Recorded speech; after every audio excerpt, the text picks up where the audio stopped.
Now we've listened to so many calls. We have a good sense of her character. Even when she wasn't on the call, the way that he talked about how she was, and he told other people, well, you know how she is. Well, you know, she's not really about this life. Well, you know, she's really just done better with this than I thought she would. She's really hanging on in there. I didn't think she would handle this good and still be hanging on in there. And he's trying to give her outs, and she's trying to just remain, you know, faithful and believe for the best that he's going to be all right. He's going to get out and all that stuff. We have glimpses into her character now. Does anybody think that she would have let somebody who's not even a real attorney go for her, not with her, but go for her to an eviction hearing where she is on the line as to if she's going to have a place to live or not? Her and the man that she didn't even put on the lease. Does anybody believe that she would have done that? Shirley, the Shirley that we're listening to, the one that's telling him about Job and telling him about, you know, all these other things and saying God is good all the time. And we just got to keep believing.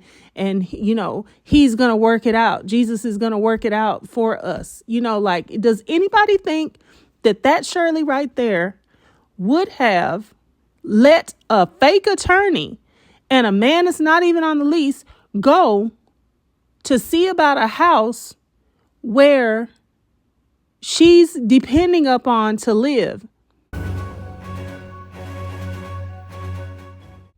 So hello and welcome to Kelly's Wordy Reactions.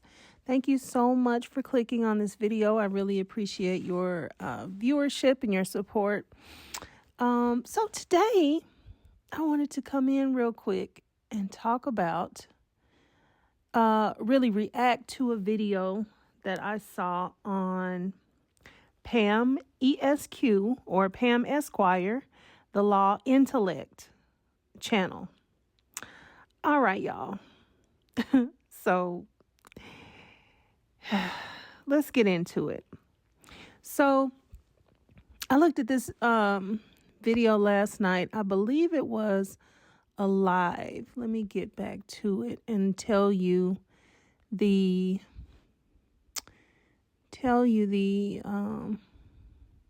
details here. So the name of this video on Pam's channel is What Did Shirley Know About the Deeds of Ernest Williams and Erica King? Okay.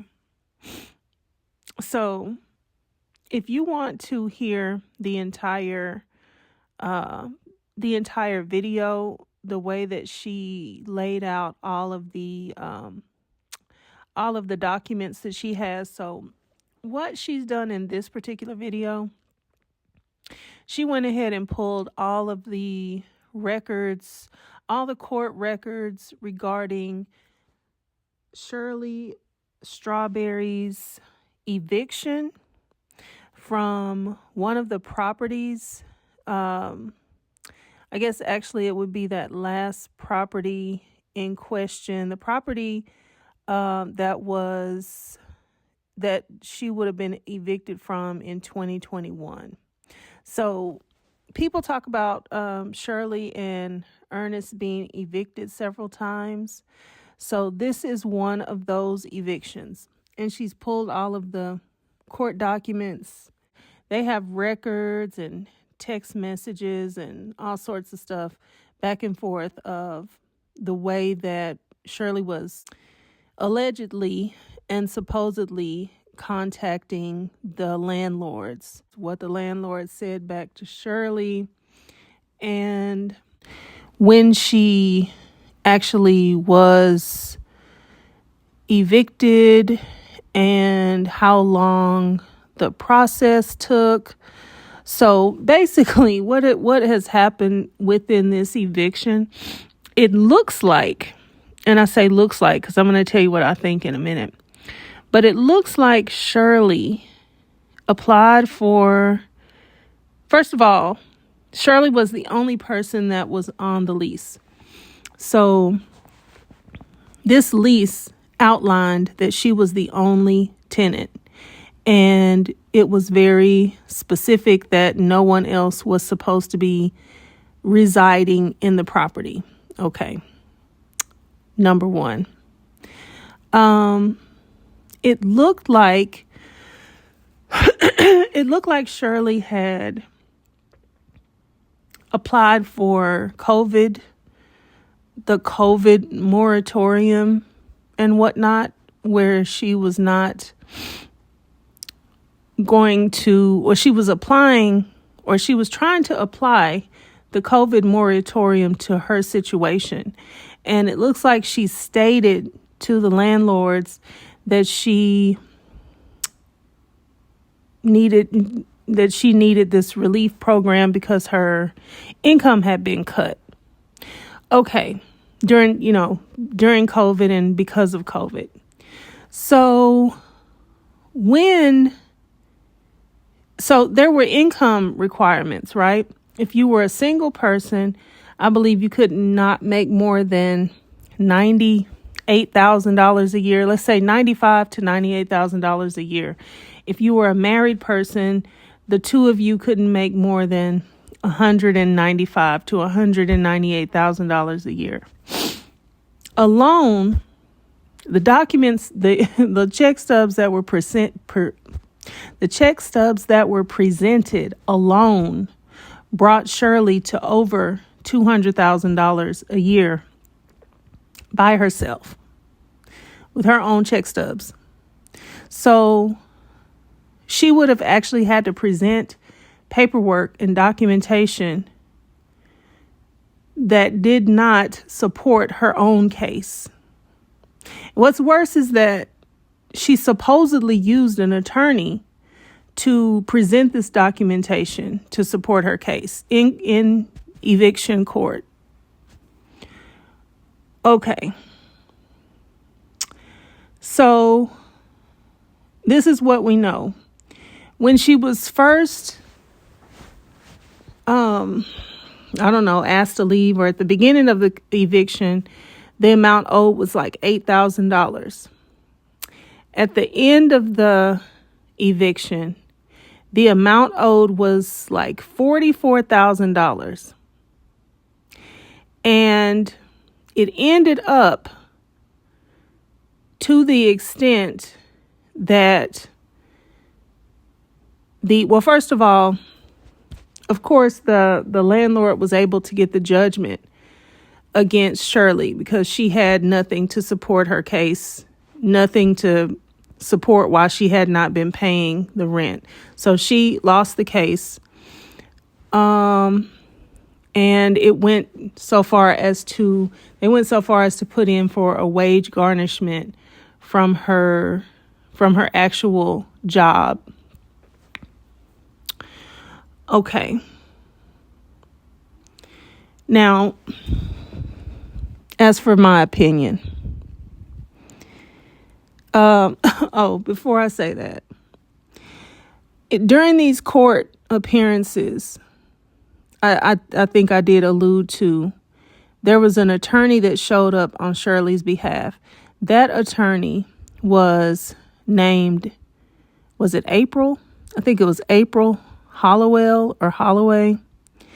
And this person has now, we now know this person, that this is Erica King, Erica Hughley, Rockefeller, and all these things. Okay, so this person is Erica posing as an attorney, and now she's been charged several charges over from impersonating an attorney. Actually, it looks as if they found out that she was impersonating an attorney during these court proceedings, because these court proceedings have a February 1st date, and she has impersonating an attorney felony charges for the February 1st date. So it looks as if that they did actually find out that she wasn't even an attorney at this point, or They might have found out later. They might have verified it later, but she was charged for the February 1st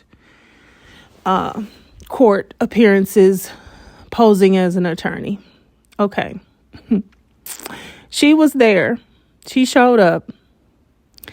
And Shirley did not show up.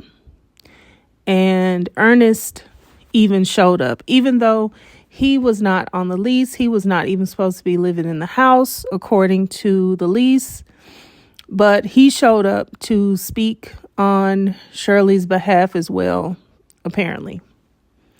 And like I said before, they lost to the tune of $44,000 that ended up, because they got a judgment, they ended up being able to put in for this wage garnishment from Shirley's monies. Okay.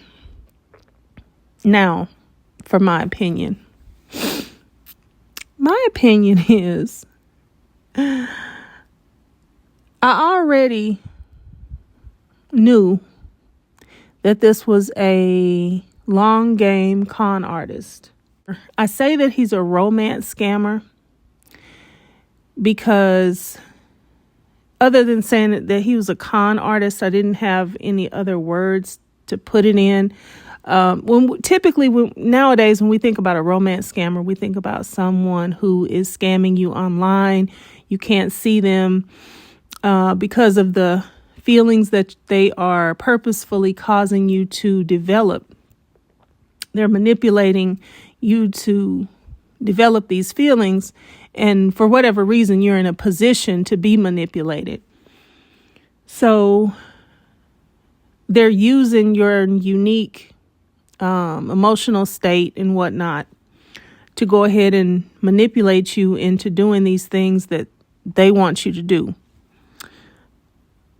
So we think about that in terms of it being somebody that we don't necessarily see, but they can cause people to think that they're in a real relationship. This man, in my opinion, this is just my opinion for entertainment purposes only. This man romance scammed Shirley in person, right in her face. I believe he was able to do it based upon several strengths. His looks probably plays a major role in the way that Shirley sees herself in a relationship and the type of person that she wants to be in a relationship with. I think that part of her thinking that he matches her. It's obvious that she is a public figure. She is in the spotlight for the most part because of who she works with and the job that she does. So she's in the spotlight, even though she's a radio personality. I believe that she is still well known enough to where when some people see her, they recognize her, they associate her with Steve Harvey, and she has a certain look to uphold. She does that very well, extremely well. Like for herself, she looks amazing. The woman is 69 years old, and it appears that appearance is important to her. I can see how appearances would be important to her in a mate for herself. For him to be approaching 60 years old, he's doing well, in the looks department as far as upkeep, taking care of himself, staying nice and slender and clean cut, well groomed, sharp, good looking, good dresser, things like that. I can see how she would think, okay, this is looking good. Then the man had businesses. Now, he didn't just get businesses off of her dime, although that is part of what we're going there. But when he met her, he appeared to have his stuff together. He looked like he did. And I don't know the history of their courtship and things like that. So I'm going to say I'm uneducated as far as a lot of that stuff goes. But just kind of reading the handwriting on the wall, he had his barber shop. Looks like he had been in the barbering business for some time. Looks like he had, been dabbling in some other businesses for some time. He looked like he was established. He looked like he had his ducks in a row. He looked like he had these partnerships. He looked like he was a mover and a shaker out here doing big things, doing big business. In other words, he looked like a match. He looked like a great fit. And at some point, enough things lined up to Shirley in her heart and mind to where she was willing to run with it. Okay. So now we know a lot of things. Pam said, if we know what we know, she could only imagine. And I'm talking about Pam Esquire, the law intellect on YouTube, which is where I'm referencing this material from her video. Pam was saying, if this is everything that's known, she could only just imagine how much stuff, because you're never going to know everything that the prosecution knows about a case. Of course, there's discovery and things like that that'll come out, but the prosecution, they have lots of things that they are not saying. That's part of their investigation and part of their case. So she was saying she could just imagine all the, tons of stuff that is not known about. And this stuff is like here for anybody to see. So the way that I see it, I think that Shirley, like I said, I think that she was vulnerable to be conned this way and to be romance scammed this way because of certain things. Ernest having already looking established. I'm not even going to say he had these things, but whatever he was running, whatever type of 24-hour barber shop issue he was running over there, it looked like, okay, this is an established businessman. Not only one business, but several, businesses that he's got going, a security company. He's got these partnerships. He's always cutting these deals to be in partnership with people. He is, handsome, and he matches me, and we look good together, and he goes places with me, and he's a great escort, and, he's, I'm sure she thinks he's a good person because he's always double talking, triple, quadruple talking her on this God talk that he talks. But you have to look at how I'm sure his walk does not match the talk. He'll say things like he goes and he has a video that Pam plays a lot. And he goes and gets in the ocean 2 times a year, goes and gets in that green water because green signifies money, is a symbolism of money. He goes and gets in that green water and he asks God to forgive him for all his sins 2 times a year. Whatever he's done is going to be forgiven. It's going to be washed away. He goes to, where did he get this from? Who told him to do this? You get baptized one time and you get baptized. You don't baptize yourself. need somebody else to baptize you. And then you can ask for forgiveness anywhere. You don't have to go get into any water. And,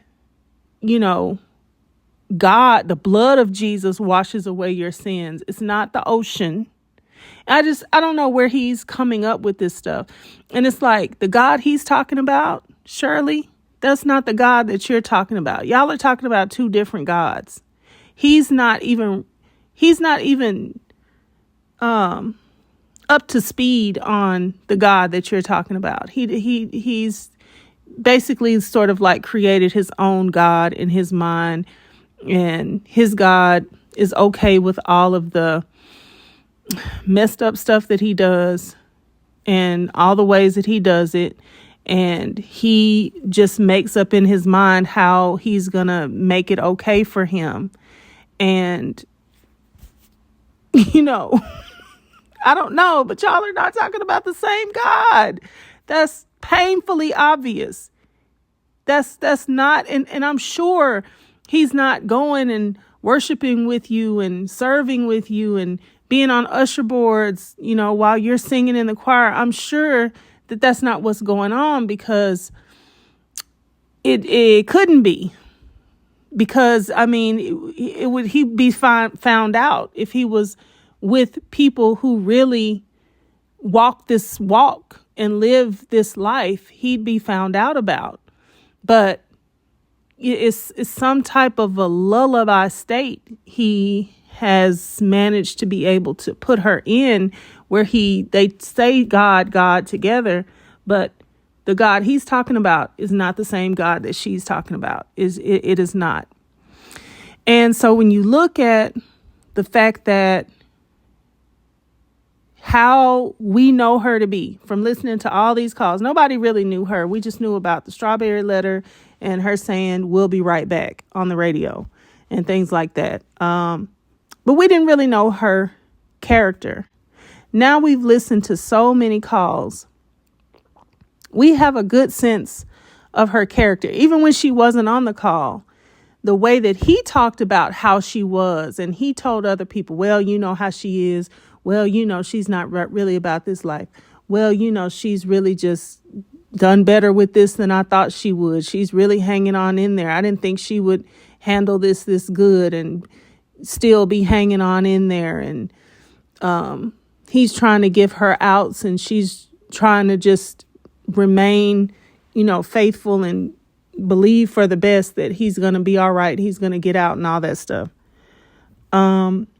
We have glimpses into her character now.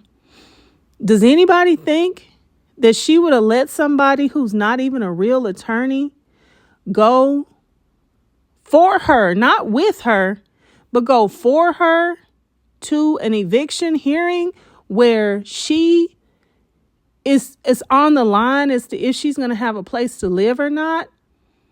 Her and the man that she didn't even put on the lease. Does anybody believe that she would have done that? Shirley, the Shirley that we're listening to, the one that's telling him about Job and telling him about, all these other things and saying God is good all the time. And we just got to keep believing.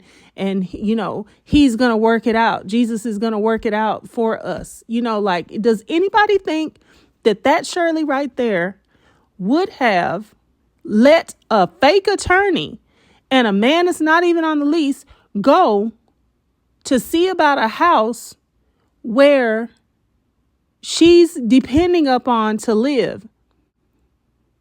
Which brings me to my next point. This man not only conned her, this man not only romance scammed her, this man stole her identity over and over and over again. It's no telling how much stuff is in that woman's name. It's no telling what he did in that woman's name. And either he did it in her name, he forged her name, he put her over it, and he let between himself and his partner in crime, Erica King, aka April Hollowell, whatever, attorney, all these AKAs that she's got. Both of them, in conjunction with each other,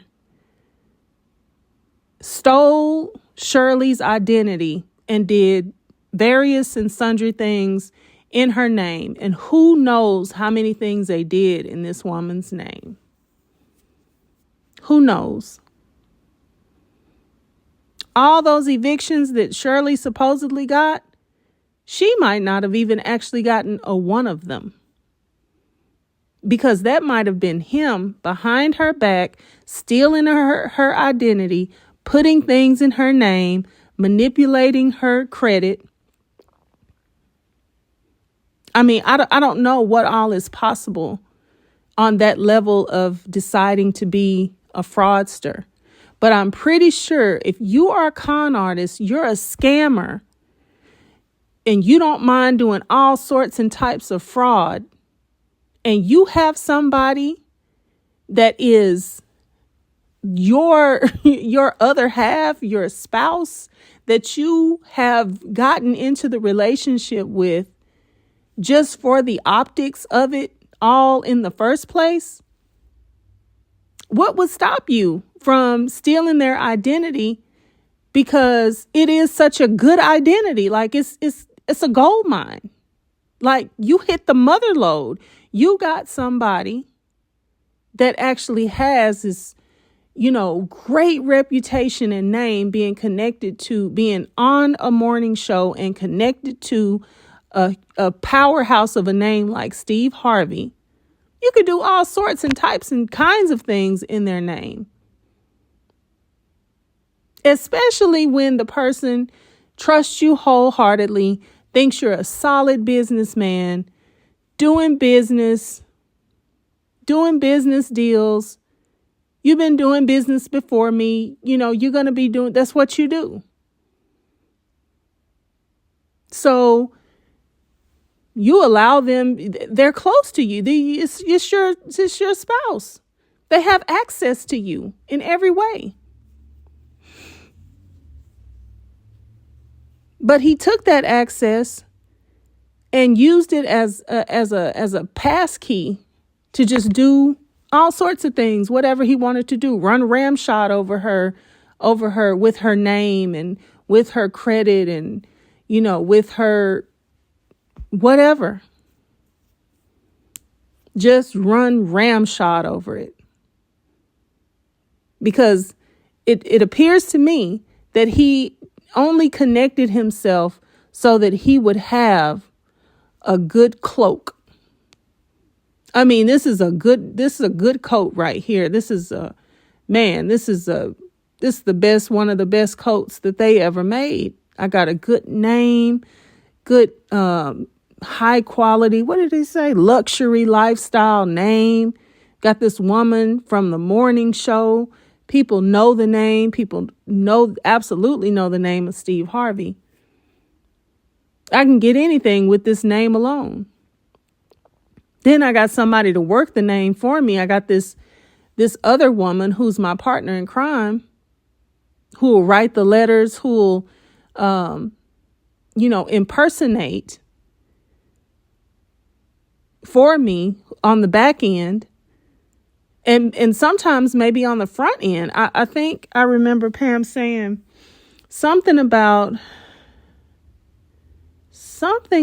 the woman somebody saying that they were Shirley Strawberry in person. But to me, it was a question of, well, if you'll go say you're a lawyer in court, man, you'll go to the courthouse and lie to the judges and the real attorneys and say you're a lawyer?